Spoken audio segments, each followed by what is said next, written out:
una sa lahat, ang masaya sanang pista ng mga Pinoy sa Canada. Oh my God, there's a lot!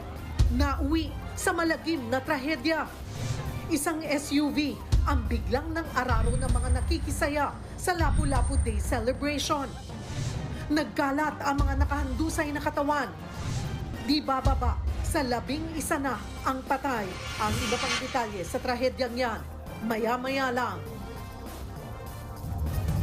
Ngayon'y ika-28 araw ng Abril taong 2025.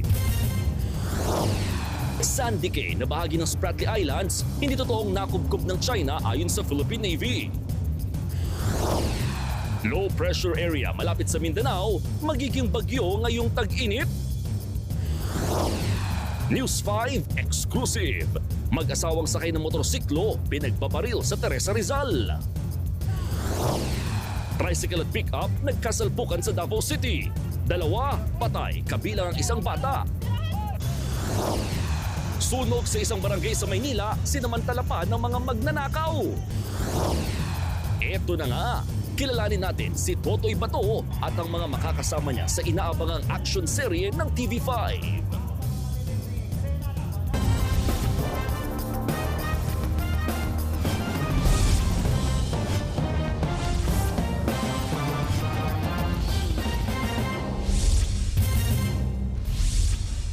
Dalawa ang patay sa salpukan ng pick-up at tricycle sa Marilog, Davao City. Pahirapan ang pagsagip sa isa sa mga pasahero dahil naipit ang katawan nito. Sumuko sa mga pulis ang driver ng pickup pero git niya, aksidente ang nangyari. Nasa frontline balitang yan si News 5 Mindanao correspondent Brel Montalvo. Oh my God! Lalo, uy! Pahirapan ang pag-rescue ng mga residente sa babaeng yan. Ang kanyang katawan na ipit sa sinakyan niyang umbak o tricycle na nabangga ng isang pick-up. Ang ibang pasahero napaupo. Ang iba humandusay sa daan. Meron pang tumilapon sa kanal. Dead on the spot ang 26 na taong gulang na driver ng tricycle. Agad namang dinala sa ospital ang mga pasaherong sugatan. Pero kalaunay namatay ang isang babaeng 6 na taong gulang. Base sa investigasyon, pauwi na galing reunion ang mga sakay ng tricycle nang salpukin ito ng kasalubong na pick-up. Nagkaroon ng loss control sa manubela doon sa curb na portion doon sa Sitio Lanitom. Kaya nga yung pagka-loss control ng kanyang sasakyan, bumangga doon sa paparating na umbak. Giit ng driver ng pick-up, aksidente ang nangyari. Talaga ko sa kanang lahat. Nang paumanhin, ano mang nangyari dahil hindi man namin sinasadya. Maituturing na accident-prone area ang bahagi ito ng National Highway kung saan nagsalpukan ang pickup truck at umbaka dahil maliban sa pakurbaang daan, blind spot pa ito para sa mga motorista. Nagpapagaling na ang mga sugatang pasahero sa ospital. Mahaharap naman sa patong-patong na reklamo ang driver ng pick-up. Nagbabalita mula sa frontline, Bril Montalvo, News 5, Mindanao. 50 pamilya ang nawala ng tirahan sa sunog sa San Andres, Maynila. May mga nananamantala pang magnanakaw habang nagkakagulo ang mga nasunugan. Nasa frontline ang balitang yan, si Hannibal Talete. Nagising ng nagngangalit na apoy ang mga residente ng Onyx Street sa barangay 676 San Andres, Manila kaninang madaling araw. Mabilis na kumalat ang apoy dahil gawa sa materyales na madaling masunog ang karamihan sa mga bahay. Ang ilang residente, halos walang naisalbang gamit sa pagmamadaling lumikas. Umpisa ko na siya kong anak tapos yung iba kong anak mga tulog na. Sabi niya na may sunog, ginising ko na rin lahat. Ang residente namang si Rosel Aseo, hindi naabot ng apoy ang bahay. Pero ninakawan naman siya habang nagkakagulo ang mga nasunugan. May mga pumasok na hindi taga dyan. Hindi po kami nasunugan pero po pinasok po ng mga magnanakaw yung bahay.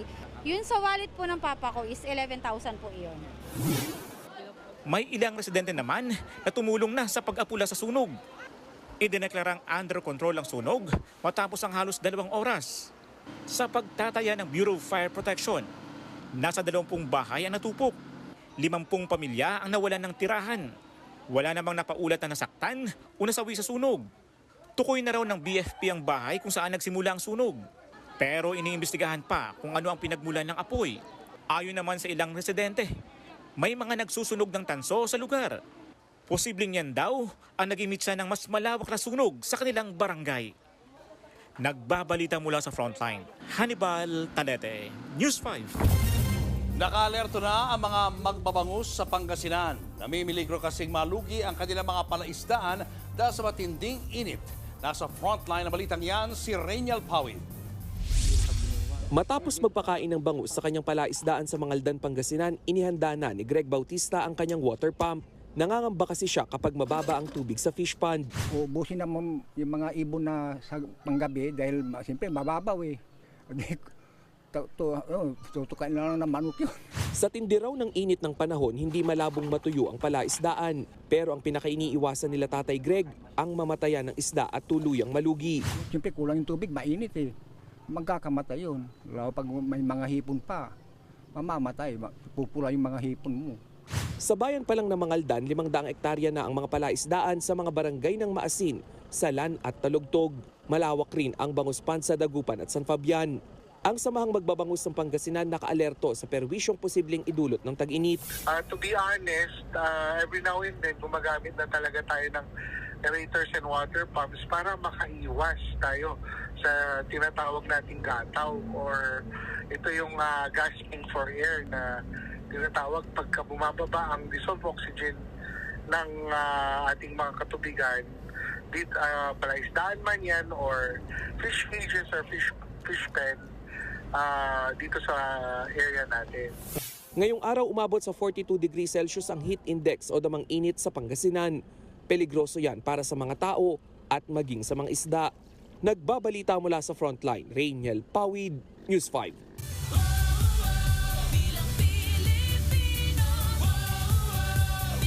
Pinanatan ni Vice President Sara Duterte ang ilang kongresistang nag-imbestiga sa kanyang confidential funds. Sagot naman ng mga mambabatas, ayaw na nilang patulan ang anilay negatibong pangangampanya ng bise.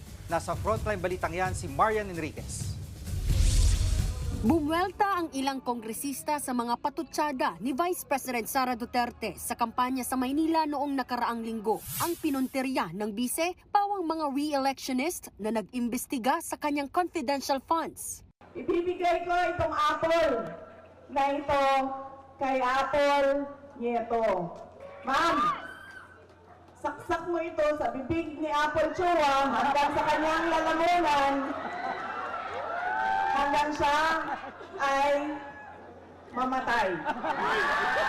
Apple yan.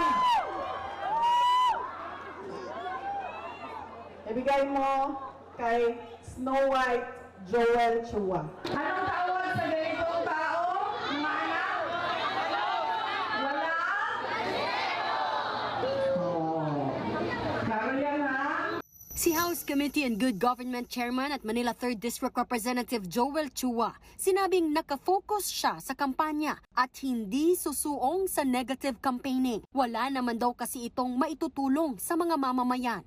Si Manila 2nd District Representative Rolando Valeriano na nag-privilege speech at umudyok sa Kamara para imbestigahan ang confidential funds ng bise, sinabing kahit pa araw-arawin ni na VP Sara at Isko Moreno ang panlalait sa leeg at tiyan niya, hindi raw nito mabubura ang tapat at totoong serbisyong naihatid niya sa 2nd distrito ng Maynila. Hindi raw siya nakikipagbastusan sa mga bastos.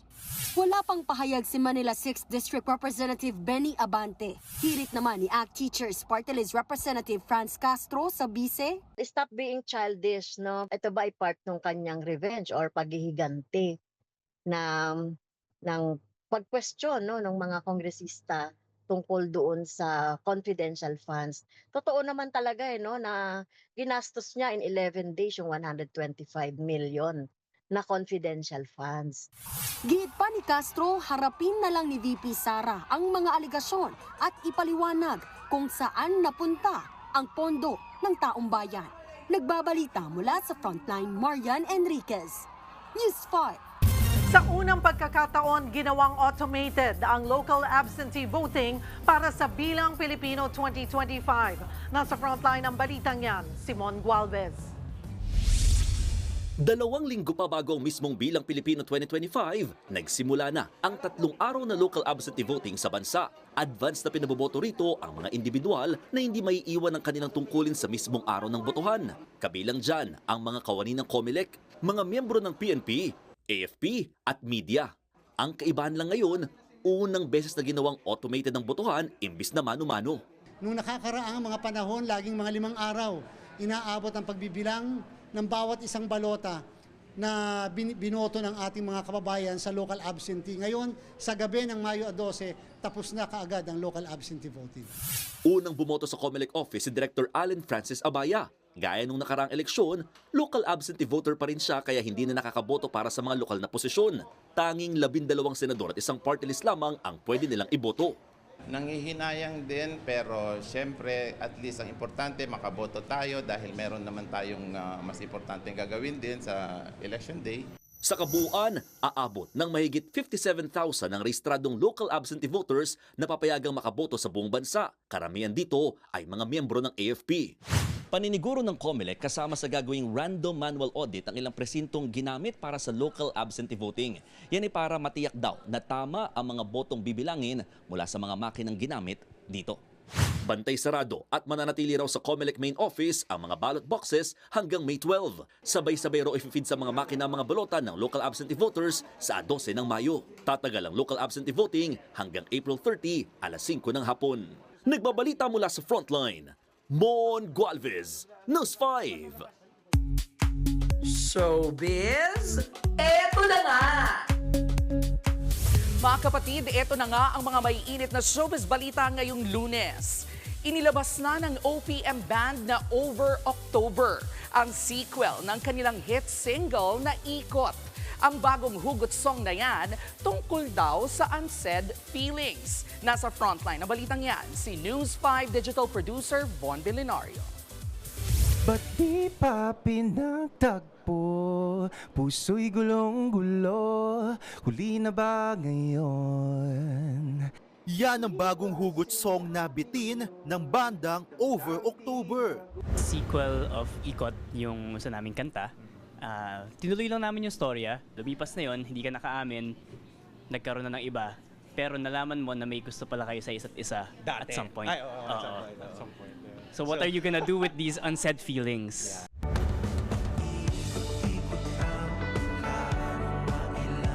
Dahil sobrang naging hit ang Ikot na milyon-milyon ng streams online, pressure nga ba ang grupo sa magiging kapalaran ng mga susunod nilang i-release na mga awitin? Hindi naman pressure. Hopes. There are hopes na mag-equal or mag-surpass siya.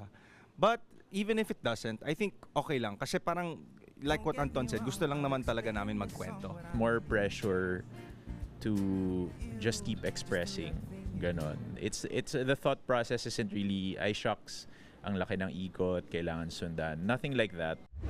Hanggang ngayon, hindi pa rin makapaniwala ang Over October sa kasikatang kanilang natatamo matapos ilabas ang Ikot at iba pa nilang songs. The mainstream fame is different compared to dati indie lang kami, di ba? So now, pag nilalapitan kami sa mall or something, or kapag nag-gig kami, tapos pagbaba namin, dami lumalapit para magpa-picture, sometimes it's jarring.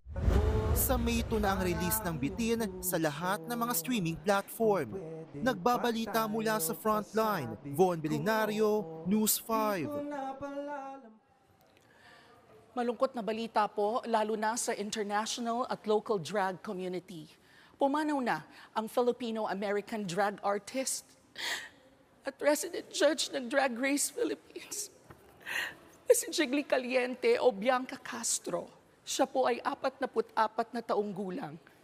Sa pahayag ng pamilya ng Filipino drag queen, pumanaw si Jiggly madaling araw ng April 27 sa Amerika. Hinangaan si Jiggly sa mundo ng entertainment dahil sa kanyang makinang na presensya tuwing tutungtong sa entablado.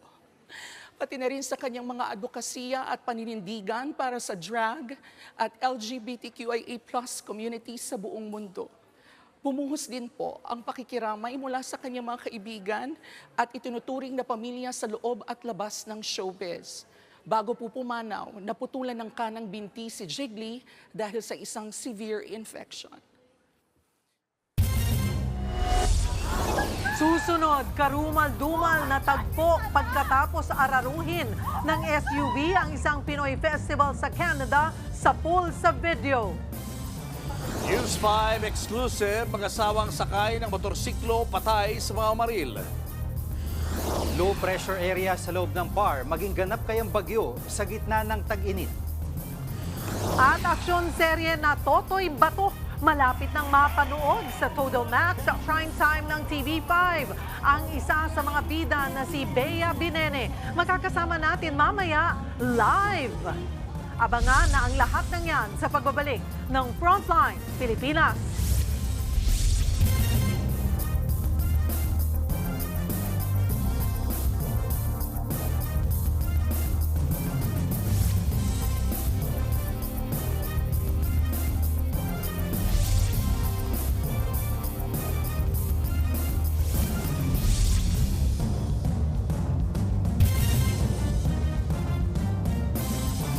Mga kapatid, Julius Babaw po.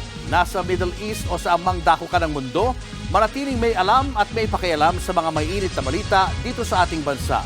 Simulan po natin ang bawat araw sa tuloy-tuloy na balitaan sa Frontline. Mag-follow at mag-subscribe sa social media pages ng News 5. Umakyat na sa 11 ang patay sa pang-aararo ng SUV sa Pinoy Festival sa Vancouver, Canada. Inatasan na ni Pangulong Bongbong Marcos sa mga opisyal ng Vancouver na bigyan ng tulong ang mga biktima. Nasa frontline ng balitang yan si Marian Enriquez. Oh my God, there's a lot! Oh my gosh! Nagkalat ang mga nakahandusay na katawan sa may East 41st Avenue and Fraser Street sa Vancouver, Canada. Oh my gosh! Oh my gosh! Kaliwat kanan ang mga sugatan at walang malay kaya tensyonado ang lugar. Tulong-tulong ang ilan na sagipin ng mga biktima. Ilang sasakyan at food truck din ang nadamay. Sa di kalayuan, makikita ang itim na SUV na nang-araro sa gitna ng Lapu-Lapu Day celebration ng Filipino community doon. Agad rumesponde ang mga ambulansya. Kinordonan din ng mga pulis ang kalye kung saan nangyari ang pang-aararo. Sa kabuuan, hindi bababa sa 11 ang kumpirmadong nasawi. Hindi pa makumpirma kung ilan lahat ang sugatan. Bago ang insidente, punong-puno ng tao ang naturang Pinoy Festival. Ayon sa Vancouver Interim Police, edad 5 hanggang 65 taong gulang ang mga biktima. Agad ding naaresto ang nang-ararong SUV driver. Kinilala siyang si Kai G. Adam Law, 30 years old at residente rin ng Vancouver. Ayon sa mga pulis, may history ng mental health issue ang suspect. Isinantabi nila ang anggulong terorismo. Nagpaabot na ng pakikiramay si Pangulong Bongbong Marcos sa nangyari. Inatasan na raw niya ang mga diplomat at staff sa Vancouver para magbigay ng tulong sa mga biktima at makipag-ugnayan sa Canadian authorities. Nakiramay din si Canadian Prime Minister Mark Carney sa mga biktima.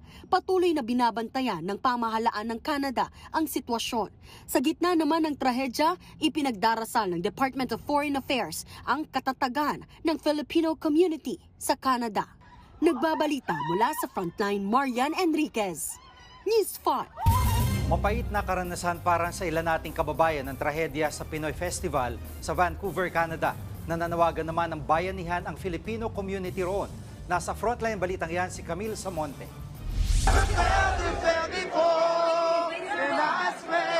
Masayang nagpa-party ang mga Pinoy gaya ni Ramon at ng kanyang mga kaibigan sa ginanap na Lapu-Lapu Block Day Party sa Vancouver, Canada. Marami ang tao dahil ito raw ang unang event ng mga Pinoy ngayong summer doon. Bukod sa mga Pilipino, may iba pang lahi na nakisaya sa party. Pero ang masayang pagdiriwang, nauwi sa trahedya nang mang-araro ang isang SUV sa gitna ng party. Hindi bababa sa 11 ang nasawi. Marami ang sugatan. Kwento ni Ramon, kakatapos pa lang ng concert at bibili sana sila ng pagkain sa food cart nang makarinig sila ng tila malakas sa pagsabog. Sakto naman na malapit lang din sa lugar ang pinagtatrabuhuang coffee shop ni Ramon, kaya doon sila nagtago. Akala nga namin, terrorist attack talaga. Napatakbo kami. Hindi, basta tumatakbo lang kami, hindi namin alam ano nangyayari. Tapos, yun na, hanggang nakita na namin. Dahil sa nangyari, na-trauma si Ramon at kanyang mga kasama. Kung hindi raw sila umalis agad doon, malamang kasama rin sila sa inararo ng SUV. Nakaka-trauma talaga na after yung sobrang sayang-saya mo, tas gano'n mararanasan. You cannot imagine na parang may mga kababayan ako na nandun na which nagsasaya lang. Kwento naman ng residente ng Vancouver na si Elizabeth Potskin, hindi raw nila malilimutan ang nakitang trahedya sa party. It was a really, really loud noise. And then we heard screams following, and I had seen a lifeless body on the ground, very mangled. It was very hard. It was also very shocking to see. I definitely feel like it's etched in my brain forever. Nabisita na ng Philippine Consulate General ng Vancouver ang ilang Pilipinong biktima. We are in touch with all the Filipino organizations to tell us, to notify us if they know of any Filipino or friend na nangailangan ng tulong o naging biktima. At we are in touch din ho sa mga hospital. Kung sakaling may mga Pilipino, kontakin ho ang Philippine Consulate pag kailangan humila ng tulong. Nagluluksa rin ang Filipino community at organizer ng Lapu-Lapu Party dahil sa nangyari.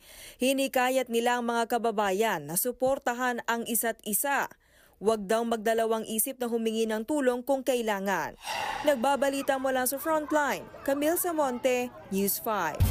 Patay matapos pagbabarilin na ang mag-asawang sakay ng motorsiklo sa Teresa Rizal. Dati pa raw nakakatanggap ng mga banta ang dalawa. Nasa frontline ng balita niyan, si Mr. Exclusive, Gary De Leon. Nakabulagta at wala ng buhay ang rider at ang misis niyang angkas nang pagbabarilin sila sa Roman Roas Road sa Teresa Rizal. Kinilala ang mag-asawang biktima na sina Rogelio at Mercedita Bunganay. Barangay Chairman si Rogelio, habang opisyal naman ng Women's Initiative si Mercedita. Patungo ng barangay meeting ang dalawa nang tambangan sila.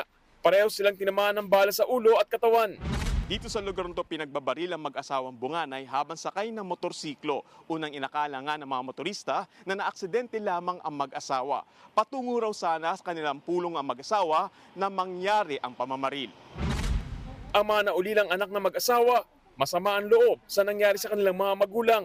Wala naman po may deserve niyan eh. Kung kagaya ko po na nakita ko po nakahandusay sila doon, hindi naman po nila deserve yung ganun.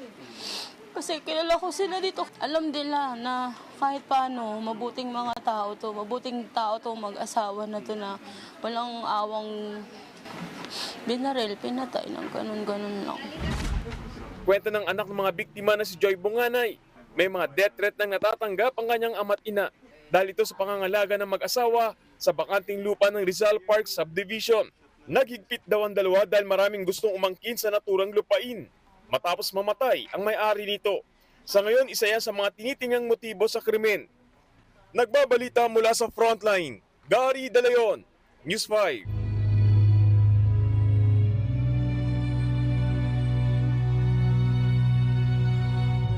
Dagsa ngayon ang mga dumadalaw sa puntod ni Pope Francis sa Basilica of St. Mary Major sa Italy. Inaasahan namang magpupulong ang mga kardinal ngayong araw tungkol sa conclave o proseso ng pagpili ng bagong Santo Papa. Live mula sa Vatican City, nasa frontline ng balitang yan si Jovi Francisco. Jovi, tuloy ba ang pre-conclave meeting ng mga kardinal? Katunayan, Julius, ay ongoing ito. Nagsimula ito 3 hours ago dyan sa aking likuran sa Pope Paul VI.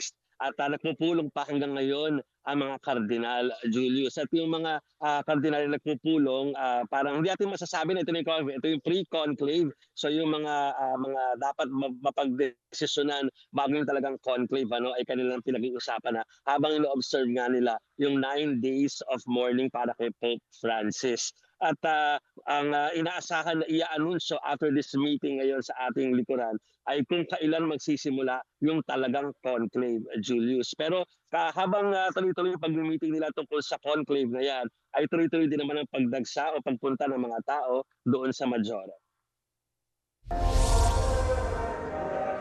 Muling napuno ng tao ang St. Peter's Square matapos ang libing ni Pope Francis. Halos 200,000 kabataan ang dumalo sa misa para sa ikalawang araw ng 9 days of mourning para sa pumanaw na Santo Papa. Bago ito ay pinangunahan ni Luis Antonio Cardinal Tagle ang isang misa sa Pontificio Colegio Filipino. Sumentro ang kanyang homily sa Divine Mercy. We know that mercy will not be defeated by the evil present in the world. Kinahapunan, dumating sa Maggiore Basilica ang mahigit 200 kardinal. Ito ang una nilang pagbisita sa puntod ni Pope Francis pagkatapos ng funeral noong Sabado. Kumpletong tumungo roon ang 4 na kardinal mula Pilipinas. Maliban kay Tagle, naroon din sina Cardinals Orlando Quevedo, Jose Advincula at Pablo Virgilio David. Nag-alay ng dasal para sa Santo Papa ang mga miyembro ng College of Cardinals. Maaga naman binuksan sa publiko ang basilika para sa mga gustong dumalaw kay Pope Francis. Sa haba ng pila, napuno ang likod ng simbahan pero hindi pwede magtagal sa harap mismo ng puntod ni Lolo Kiko. Kaya karamihan doon ay sa ibang parte na lamang ng basilika nag-alay ng panalangin. Nung nandun na po kami sa loob, talagang iba po yung pakiramdam eh. Magaang po. Kahit yung pila niyo po 3 oras, natanggal po lahat. At saglit lang po kami dumadaan sa kanya kung saan siya nilagay. Iba po talaga yung feeling. Marami sa mga pumila ay pumila rin sa public viewing o lamay sa Vatican. Maaari nang bisitahin ang puntod ni Pope Francis sa Papal Basilica of St. Mary Major isang araw matapos siyang ihimlay doon. Julius, habang tayo nga ay nagbibigay ng ulat ngayon, ay lumalabas na ngayon dito sa Pope Paul VI ang mga members ng College of Cardinals. Tapos na yung kanilang congregation for today. Crucial yung congregation na yan dahil araw-araw na yan for this week. Habang yung hapon ay tungkol dun sa 9 days of mourning. So, andyan sila, hihintayin natin maya-maya, Julius, kung kailan talaga yung napag-desisyonan nila na petsa ng pagsisimula ng conclave. Pero ang alam po natin ngayon ay napag-desisyonan na isa na muna yung Sistine Chapel bilang preparasyon sa kailang pulong bilang conclave. Julius. Maraming salamat, Jovi Francisco, live mula sa Vatican City.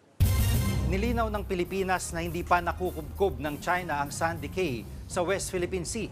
Kasunod yan ang pagwagayway ng watawat ng China sa naturang bahura na kalapit lang ng Pag-asa Island. Nasa frontline balitang yan si Gio Robles. Sa kuha ng mga larawang ito na inalabas ng Chinese Coast Guard, binandera nila ang watawat ng China sa Sandy Cay 2, ang bahurang sakop ng Pilipinas na di kalayuan sa Pag-asa Island sa West Philippine Sea. Ayon sa CCG, pagpapakita ito ng anilay sovereign jurisdiction o pag-angkin ng China sa Sandy Cay na tinatawag nilang Qianzhou bilang tugon daw sa mga ilegal na aktibidad ng Pilipinas sa lugar. Noong 1 taon pa isinapubliko ng Pilipinas ang sandamakmak na patay at basag-basag na corals na nakatambak sa Sandy Cay, senyales umano ng napipintong reclamation ng China.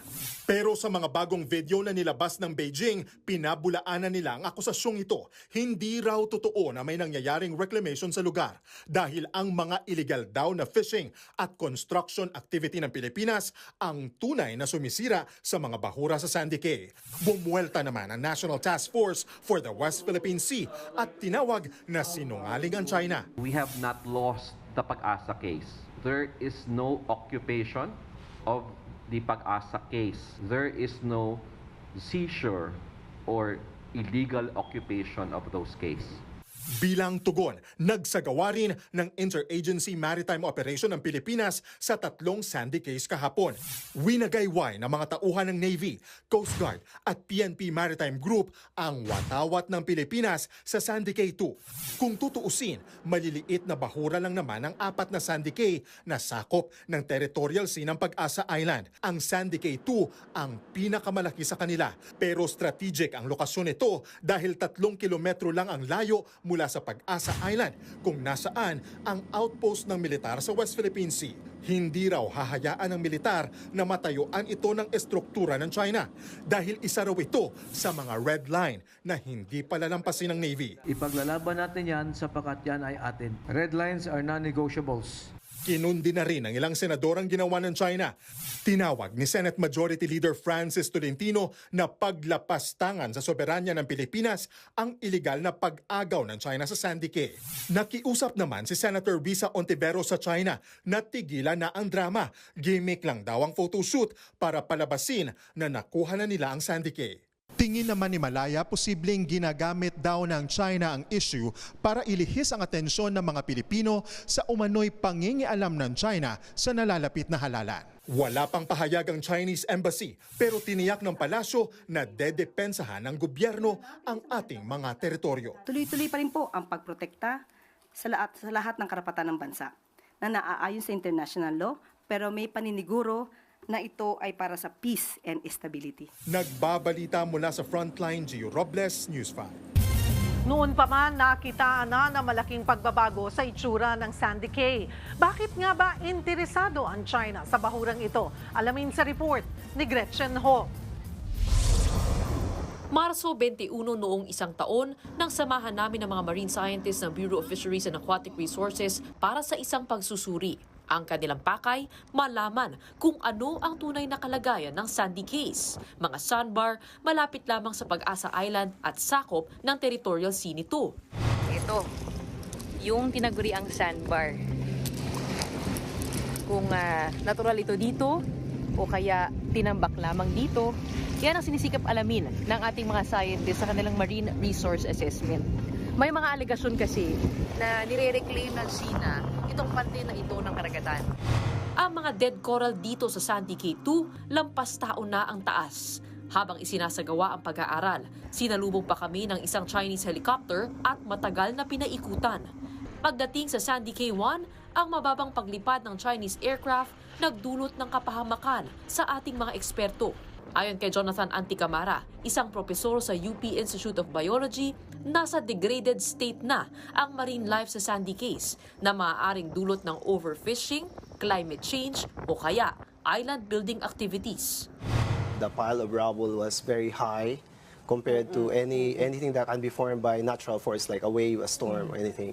And the fact that these rubbles are so white compared to any other rubble underwater that's natural from underwater suggests that already that this is not from underwater. Ang pag-aaral na ito ng BFAR ay udyok ng isang Bloomberg report noong Disyembre 2022 kung saan ipinakita sa satellite images ang malaking pagbabago sa itsura ng Sandy Cay mula 2009 hanggang 2021. Pero bakit nga ba mahigpit na binabantayan at pinagkakainteresan ng China ang walang kabuhay-buhay ng mga bahurang ito? Kapag nasakop kasi ng China ang Sandy Cay, magkakaroon na sila ng basihan para sa kanilang pananatili at pagtatayo ng military base sa Subi Reef. Dahil isang high tide elevation ng Sandy Cays, meron itong 12 nautical mile territorial sea at sino man ang may hawak nito, hawak na rin ang Subi Reef. Sa UNCLOS arbitral ruling of 2016, hindi nito kinilala ang Subi Reef bilang isang isla. Sa halip, isa lang itong low tide elevation na maaaring sakop ng territorial sea ng Pag-asa Island kapag isinukat mula sa pinakamalayong parte ng Sandy Cays. Possible way by which they are trying to expand their area that they're claiming. Sa layong higit 3 kilometro, magkakaroon ng direct line of sight ang China at Pilipinas at hindi rin malayong posibilidad na angkinin ng China ang Pag-asa Island sa hinaharap. They're trying to change the physical characteristics of that island. Ang plano nila dyan is gawing isang artificial island as well where they will compute whatever alleged supposed maritime entitlements they would want and in effect reverse the 2016 arbitral ruling. Malalim din sila mag-isip at magaling. Nagbabalita mula sa Frontline, Gretchen Ho, News 5. Weather update naman tayo mga kapatid. Makakasama ulit natin ang ating weather frontliner na si Alvin Pura. Alvin, nasa na ba ang low pressure area at anong mga lugar ang uulanin? Yes, Jiggy, meron nga tayong binabantayang panibagong low pressure area dito sa loob ng ating Philippine Area of Responsibility. Ito po ay huling namataan ng Pag-asa sa layong around 710 kilometers east ng General Santos City. Yan po ay nandito sa ibabang bahagi ng ating Philippine Area of Responsibility line, malapit sa ating boundary line. Ito pong ating low pressure area ay nakapaloob sa ating tinatawag na Intertropical Convergence Zone. Kasama ng Intertropical Convergence Zone, ito pong ating low pressure area ay nagpapaulan o nagdadala po ng mga taas na tsansa ng pagulan at thunderstorms dito sa areas ng Mindanao. Kasama na po dyan ang Palawan. Maliban dyan, itong ating easterlies naman ang nagdadala ng mainit at maalinsangang panahon sa natitirang bahagi ng ating bansa. So magiging bagyo ba itong ating binabantayang low pressure area? Ayon sa Pag-asa, mababa pa po ang tsansa nito maging isang bagyo in the next 24 hours. Pero dahil po, yan po ay nasa karagatan, babantayan po natin yan sa possible development ito in the next 2 to 3 days. If ever yan po ay maging bagyo, yan po ay tatawagin nating bagyong Auring o ang ating unang bagyo ngayong taon. Saan naman po ito posibleng tumungo? Sa ngayon, dahil nga isa po itong mahinang weather system pa lamang, magiging erratic pa po ang nature niyan o pabago-bago pa. Posible pang lumipat-lipat yung kanyang gitna or center at maaari pa rin po yan tumambay dito sa general area o dito sa ibabang bahagi ng eastern section ng Mindanao. Pero dahil nga, or kung papansinin natin itong kadalasang track ng bagyo na nagmula sa Pag-asa tuwing buwan ng Mayo, base na rin po sa lokasyon itong ating low pressure area, may possibility po itong mag-recurve ng mas maaga o lumakas dito sa eastern section ng ating bansa or mag-landfall at mag-recurve din paitaas. So sa ngayon nga, medyo malawak pa yung uncertainty nito o yung kanyang lawak ng posibleng puntahan. Ganun pa man, ito pong ating binabantayang low pressure area, maging bagyo man yan or low pressure area, ay magkakaroon nga po tayo ng increased rainfall o madadagdagan po yung ating mga pag-ulan bago pumasok ang weekend hanggang sa darating na weekend, particularly dito po sa areas ng Visayas at Mindanao. Kaya paghandaan po natin yan. Sa kasalukuyan, dahil po sa ating Intertropical Convergence Zone, kasama na po yung trough ng ating low pressure area, meron tayong mga inaasahang pag-ulan at thunderstorms dito sa ilang bahagi ng Mindanao, particularly dito sa Caraga region, kasama na po dyan ang Davao region. Bukas ng hapon, may mga pag-ulan na rin po tayo dulot ng ating ITZZ dito sa areas ng Northern Mindanao, kasama na po dyan ang Soc-Sargen, maging dito sa area ng Zamboanga Peninsula, at dito rin po sa may area ng Palawan. Again, if ever meron po tayong thunderstorms, mag-ingat po tayo sa mga possible effects nito, gaya ng mga flash floods at landslides dahil biglang buhos po yan ng malakas na pag-ulan. Maliwalas na panahon naman ang ating aasahan sa malaking bahagi ng Visayas. If ever may mga pag-ulan tayo, ito po yung mga dumadaan na pag-ulan lamang na nangyayari tuwing hapon at gabi. Magiging mainit pa rin po sa tanghali, kaya paghandaan din po natin yan. Malayo naman yung ating low pressure area dito po sa areas ng Luzon, kaya makakaasa pa rin po tayo ng mainit at malinsangang panahon. Medyo mataas lang yung ating chance ng thunderstorms dito sa eastern section ng Luzon, kasama po dyan ng Bicol region. Pero dito po sa mga kapatagan, sa mga pagitan ng bundok, sa may Cagayan, kasama na po dyan ng Ilocos, malaking bahagi ng Central Luzon, maging dito sa area ng Cavite at Batangas, makakaasa pa rin po tayo ng mainit at malinsangang panahon, lalong-lalo na sa tanghali. Dito naman sa Metro Manila, magpapatuloy po tayong makaranas ng mainit na panahon at malinsangang tanghali, nasa above or nasa mapanganib na antas ng heat index pa rin po yung ating aasahan. Kaya sa mga papasok ng trabaho or opisina bukas, mag-ready pa rin po tayo sa matinding init ng panahon, ugaling uminom ng sapat na dami ng tubig at umiwas sa direktang init ng araw. At yan muna latest sa ating lagay ng panahon. Muli, ito po ang inyong weather frontliner, Alvin Pura, na laging may panahon para sa iyo. Showbiz, eto na nga! Eto na nga, days after maispatan ng netizens ang pag-unfollow nila sa isa't isa, naka-follow na ulit sa kanilang social media accounts ang celebrity couple na sina Christine Reyes at Marco Gumabaw. Yan po ang napansin ng eagle-eyed netizens sa Instagram accounts ng dalawa. Last week lang nang maging usap-usapan online ang unfollowan na nagpaugong sa tanong kung may pinagdadaanan nga ba ang relasyon ni na Christine at Marco. Wala ring mababakas na anumang gusot sa relasyon ng dalawa base sa kanilang latest posts sa Instagram. At eto pa nga, bago pa man po siya mapanood sa upcoming kapatid serye na Totoy Bato, live muna siyang maghahatid ng showbiz balita. First time sa Frontline Pilipinas, Miss Bea Binene. Maraming salamat, Miss Jervy. Magandang gabi mga kapatid. Kumapit na po kayo sa inyong mga upuan dahil simula sa May 5, pupunuin namin ang aksyon ng inyong mga gabi kasama si kapatid Prince of Primetime Kiko Estrada sa Totoy Bato. Nasa frontline ng balitang yan, si MJ Marfori. Sabi nga nila, kung may pintong magsasara, isang bintana naman ang magbubukas. Well, Ang laki naman talaga ng bintana para kay Kiko Estrada dahil after the finale week nang lumuhod ka sa lupa, mananatili sa primetime block ang kapatid Prince of Primetime na bibida ulit sa Carlo J. Caparas Classic na Totoy Bato. Nakakahiya yung mga titles na yan, pero it's humbling pero nakakahiya. Yung lumuhod ka sa lupa, bigay ng Diyos, and I'm very grateful for that. Pero yung Totoy Bato, unang proyekto na kasama sa Paquito Diaz. So imagine the motivation. Dagdag ni Kiko, malaking inspirasyon para sa kanyang bagong role ang kanyang lolo Paquito. Before he died, he told me, I'm going to replace him. I'm never going to replace him because he's a legend. But I'll try my best to do my own version of me. And then now I have a chance to lead in a show that he was a part of. And I get to play the guy I want to play.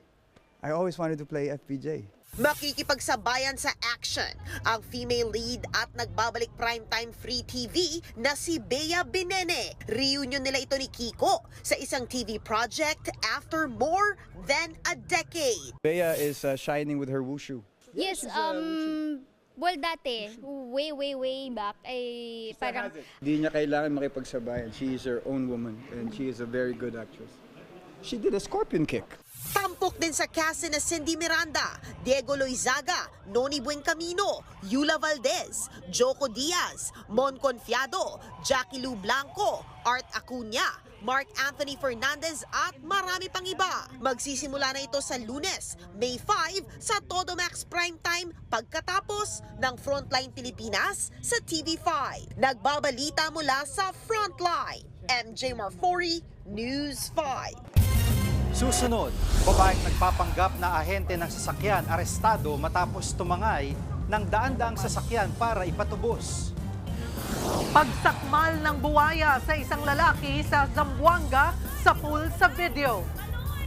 At rom-com king ng South Korea na si Park Seo-joon, babalikan ang fans sa Pinas. Yan at iba pa sa pagbabalik ng Frontline Pilipinas.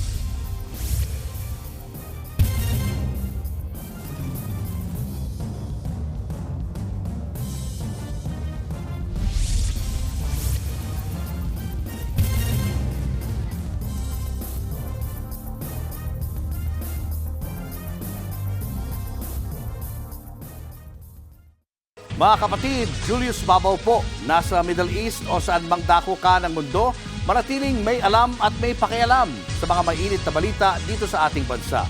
Simulan po natin ang bawat araw sa tuloy-tuloy na balitaan sa Frontline. Mag-follow at mag-subscribe sa social media pages ng News 5.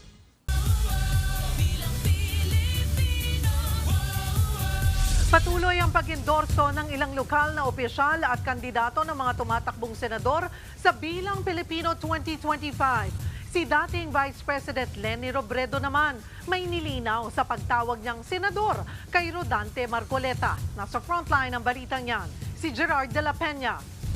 I-welcome ka po, Senator Rodante Marcoleta. Kumakalat ngayon ang video ni dating Vice President at Naga City Mayoral candidate Leni Robredo na ipinapakilala si Congressman Rodante Marcoleta bilang isang senador. Kabilang si Marcoleta sa pambato ng PDP at ni dating Pangulong Rodrigo Duterte sa pagkasenador. Tanong tuloy ng marami, ine-endorso ba ni Robredo si Marcoleta? Paglilinaw ni Robredo, matagal na ang video na ito. Dagdag pa ng dating bise, hindi ito kasing simple lang nang napanood nila sa video. Ang nag-post daw nito ay propagandista ng isang kandidato sa pagkakongresista. Nauna nang inendorso ni Robredo sina senatorial candidates Manny Pacquiao at Benhur Abalos na tumatakbo sa ilalim ng alyansa ni Pangulong Bongbong Marcos. Inendorso rin ni Manila Mayoral candidate Isko Moreno si Pacquiao.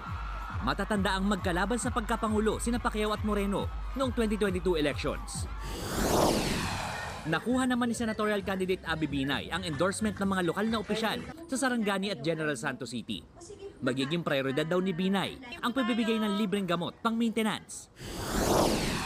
Sa Pangasinan naman, naglibot ang mga pambato ng PDP na binansagang Duterte. Kabilang sa mga nanligaw sa Pangasinense, sina re-election ni Senator Bato de la Rosa at Bongo. Suportado naman ng mahigit 40 alkalde sa Bohol, si senatorial candidate Willie Revillame. Nakisaya rin si Revillame sa Saulog Festival sa Tagbilaran. Matapos sa Bohol, lumipad naman si Revillame, Pasikihor, para doon mangampanya.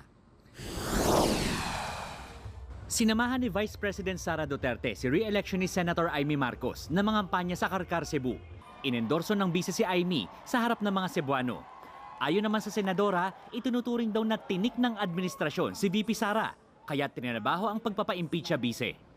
Nagbabalita mula sa Frontline, Gerard de la Peña, News 5. May nagbabalik para ihatid ang latest update sa Frontline ng Sports. Makakasama natin muli ang ating kapatid na si Diego Dario. Welcome back, Diego. Thank you, Julius. Sa NBA, isang panalo na lang ang kailangan ng Minnesota Timberwolves para malaglag ang LA Lakers sa playoffs. Wagi ang Timberwolves sa Game 4, 116-113. Na-dominate ng Lakers ang malaking bahagi ng game pero kumapit ang Timberwolves hanggang sa dulo para makuha ang panalo.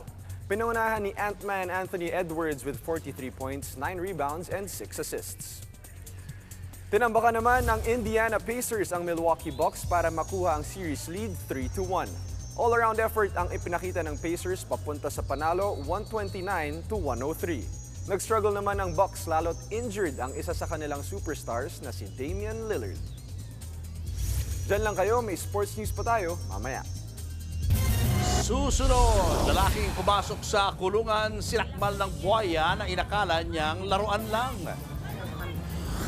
At celebrity mom na si Jackie Forster, kinumpirmang hiwalay na ang anak na si Kobe Paras sa aktres na si Kylene Alcantara. Tutok lang mga kapatid, magbabalik pang Frontline Pilipinas.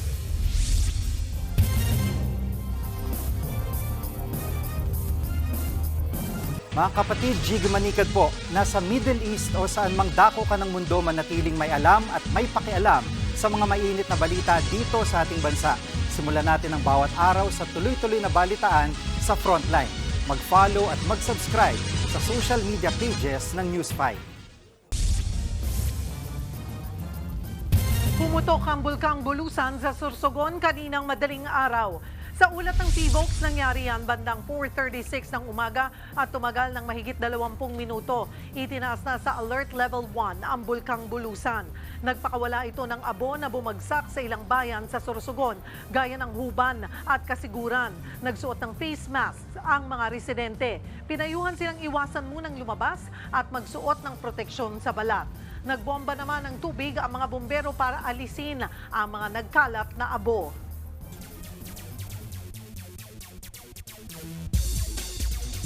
Opisyal nang nakipag-partner ang Philippine National Volleyball Federation sa MVP Group para sa nalalapit na hosting ng FIVB Men's Volleyball World Championships. Nagkita sina MVP Group President at TV5 Chairman Manny Pangilinan at PNVF President Tats Suzara para formal na lagdaan ang kasunduan. Malaking bagay ang suporta ng MVP Group para sa mapaganda palalo ang hosting ng Pilipinas sa international tournament. Ipinasilip din ang championship trophy na paglalabanan ng 32 teams kabilang na ang powerhouses na Japan, US, Canada, Poland at France. Idaraos ang Men's World Championships mula September 12 hanggang 28. Yan muna ang latest sa Frontline ng Sports. Ako po si Diego Dario. At Korean actor at rom-com king na si Park Seo-joon magbabalik Pilipinas para sa kanyang fans. Marami pa kayong mga balitang dapat malaman sa pagbabalik ng Frontline Pilipinas.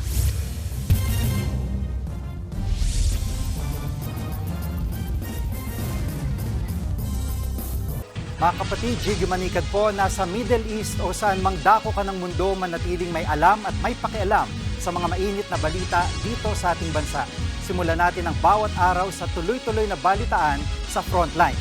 Mag-follow at mag-subscribe sa social media pages ng News 5.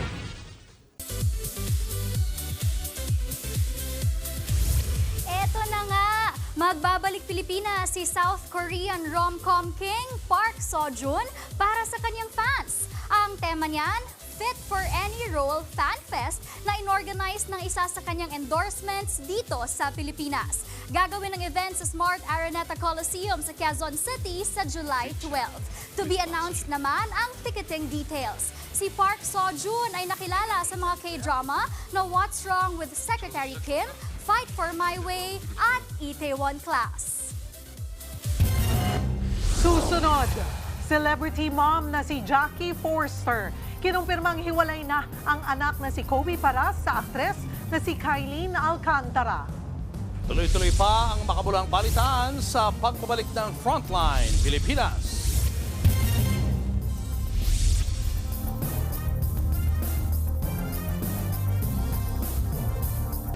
Mga kapatid, Cheryl Cosim po. Nasa Estados Unidos, Canada o saan man dako ka ng mundo, manatiling may alam at may pakialam sa mga maiinit na balita dito sa ating bansa. Simulan natin ang bawat araw sa tuloy-tuloy na balitaan sa Frontline. Mag-follow at mag-subscribe sa social media pages ng News 5.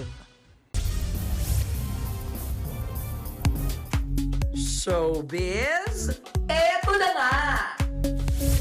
Eto na nga, kinumpirma ni Jackie Forster na hiwalay na ang anak niyang si Kobe Paras at actress girlfriend nitong si Kylene Alcantara.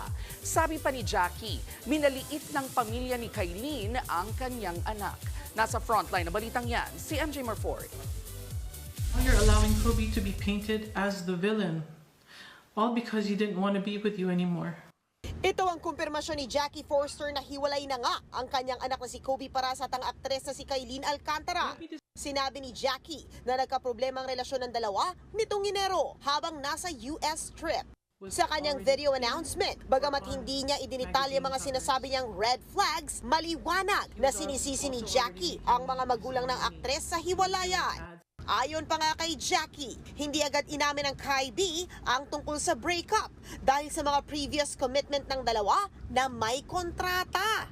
You let him borrow your car and stay at your place while he was waiting on the condo that he wanted to buy, only for you and your family to belittle him. He was there because you asked, and he stayed because he wanted to trying to make it all work. Iginiit ni Jackie na hindi nag-cheat si Kobe sa relasyon nila ni Kylene. So to Kylene, her family, the toxic fans, please don't insult the efforts we have made to build our family by playing victim. If you're a victim, you're the victim of your own doing. Wala pang formal na pahayag ang kampo ni Kylene tungkol sa mga sinasabi ni Jackie Forster. Nagbabalita mula sa Frontline, MJ Marfori, News 5.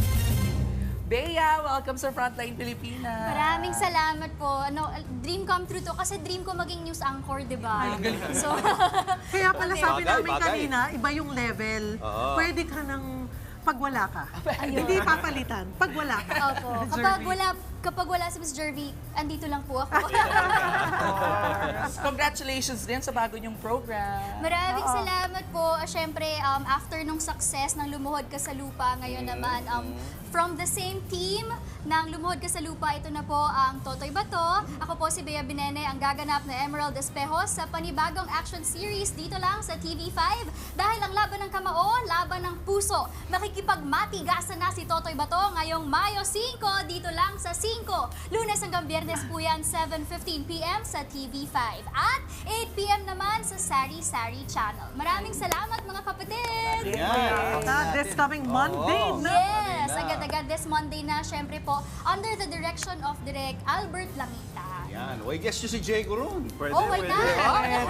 Kailangan basketball player actor doon. Si Sangkanto. Kayo po, ayaw niyo po? Ha? Ayaw niyo po? Pwede. Pwede din.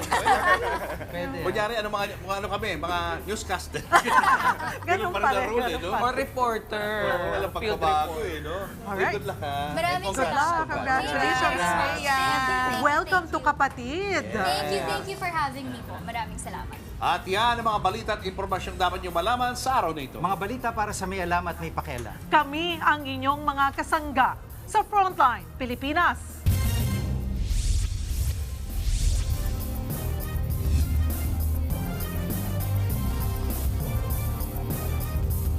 Mga kapatid, Cheryl Cosim po. Nasa Estados Unidos, Canada o saan mang dako ka ng mundo, manatiling may alam at may pakialam sa mga mainit na balita dito sa ating bansa. Simulan natin ang bawat araw sa tuloy-tuloy na balitaan sa Frontline. Mag-follow at mag-subscribe sa social media pages ng News 5.